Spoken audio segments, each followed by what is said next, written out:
संविधान केवल एक किताब नहीं है भारत के लिए। भारतीय संविधान भारत के लाखों लोगों के कुर्बानियों का परिणाम है। हमारा देश गुलाम था।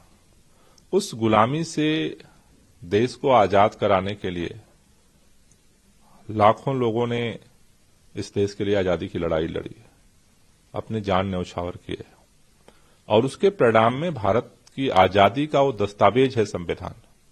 लेकिन जिस तरह से वर्तमान समय में केंद्र की सरकार संविधान के तमाम जो पिलर्स हैं उस पे हमले कर रही है, उसको कमजोर करने की कोशिश कर रही है। क्योंकि अगर देखें तो भारतीय संविधान की आत्मा है लोकतंत्र, और लोकतंत्र का जो सबसे महत्वपूर्ण पहलू है वो है सत्ता पक्ष और विपक्ष संतति प्रणाली। भारतीय संसदीय प्रणाली बिना विपक्ष के नहीं चल सकती है।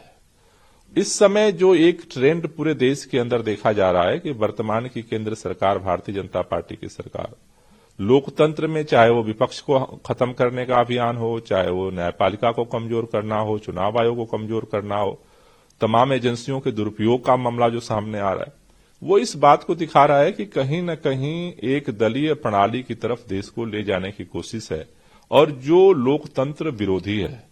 और लोकतंत्र अगर खत्म होता है तो फिर संविधान निश्चित रूप से कमजोर होता है।